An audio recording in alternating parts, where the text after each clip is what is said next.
You're watching Yellowstone in Depth.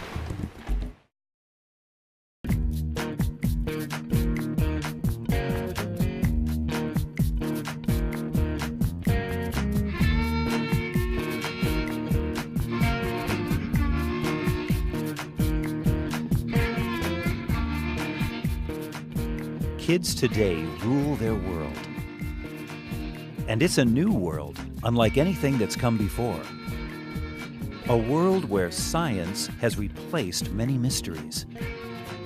A smaller world where the most feared and exotic creatures are right at kids' fingertips.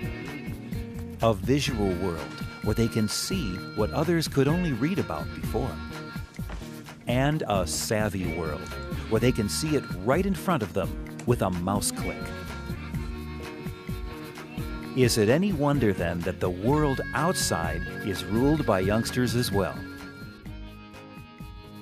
There's a new generation in Yellowstone. Wolves were first reintroduced from Canada in 1995, but not a single one of the original wolves is still alive in the park. Every wolf in Yellowstone today was born here, and this new generation is making its own rules. Likewise, there's a new generation of people in Yellowstone. And for them, the story of the wolf reintroduction is old news. Many adults remember the return of the wolf, the controversy, the tribulations, and the eventual success. But none of these kids do. In their lives, Yellowstone has always had wolves. And what the wolves are teaching us is transforming human understanding of how the natural world works. Call this Generation W, the generation of the wolf. The Yellowstone most adults knew and loved as they grew up wasn't a natural ecosystem as it evolved. It was missing one crucial element, one of its top predators. And that absence rippled across the ecosystem, affecting animals, plants, even the landscape itself. They have restored this predatory influence on the animals that live here. And that has been something that's eons old. And so we really can't have naturalness without that. Yellowstone is a different place with wolves than it was before without them. The return of the wolf presented an opportunity the likes of which scientists had never seen before, a rare glimpse into how ecosystems recover, how balance is achieved, how animals interact with each other and the rest of the environment. To get a better understanding of how wolves are changing Yellowstone, Doug Smith is working with a new generation of scientists. He heads a small army of field biologists, many of whom are students or volunteers, to monitor the wolf packs and to record what they are seeing. Each team is assigned to a different wolf pack. The start of each day is pretty early. It's before the sun comes up. Winter study lasts for 30 days. It's an intensive study. Particularly during March, the days keep getting longer, so 12, 13 hours in the field every day for 6 days is kind of a lot. And we're assigned to a particular pack, and so our priority is to locate that pack. So we'll be checking signals along the way, and if everything goes right, we'll have them in sight as soon as it's light enough. Scientists try to collar at least one wolf in each pack. By following a radio signal that the collar transmits, the field crews hope to locate the pack. It gets a little complicated because signals will bounce off of wall faces, and so you kind of have to read the landscape, but the primary gist of it is that wherever it's coming the loudest is where there'll probably be.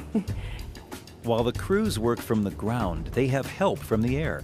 Doug Smith uses telemetry equipment mounted on a small plane to help pinpoint the location of the wolves and to record their behavior.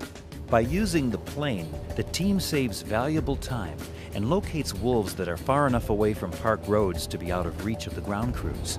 3 Alpha Agate, 3 Alpha 60. Go ahead, Doug. Okay, and they're up the first big hill above Antelope Basin, right below Mount Washburn. I think your only shot is to ski up to where people watch the pups this summer in that rendezvous. Yeah, no, we can definitely try socialing up there first. Okay, copy that, 3 Alpha 60. All right, 3 Alpha, Agate clear. The wolf crews don't just focus on the wolves. They're working to understand the relationship between wolves and all of the other species in the ecosystem, particularly one very close relationship with their main prey, elk. The crew takes general notes on the animal's size and records a GPS location for the kill. They also take a bone marrow sample to study the animal's health when it died. Most of the kills that we go to that are wolf kills, the marrow usually is pretty poor. Healthy marrow will be the consistency of peanut butter. Oh yeah, this is pretty bad. And not great marrow will be what it looked like today. Very gelatinous, jelly-like. You can almost basically pour it out of the femur. So the bone marrow is a good indication that it was a pretty hard winter for her. She was pretty old. Her teeth were worn down a little bit. We've seen that wolves will take older individuals, especially cows. So they're not the prime animals in the population.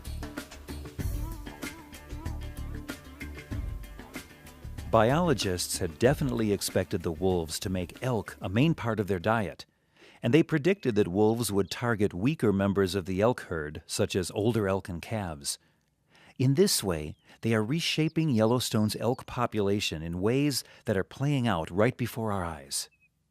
But this new generation of wolves also had some surprises up their sleeves.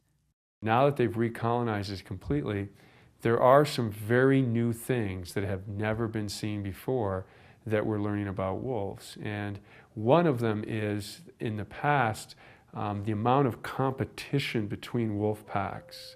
We think because the density of wolves in the northern portion of Yellowstone is so high that this inter-pack fighting is causing the population to decline a little bit. And so that has really never been well documented anywhere else. Scientists were also surprised to see wolves preying on bison, animals that can easily weigh 20 times as much as an individual wolf. Bison stand there in kind of a pugnacious way and dare the wolves to take them on. And they just sit there and stare at you and even charge you. So when the wolves kill a bison, it's a huge ordeal. It's a big battle, and it can last all day.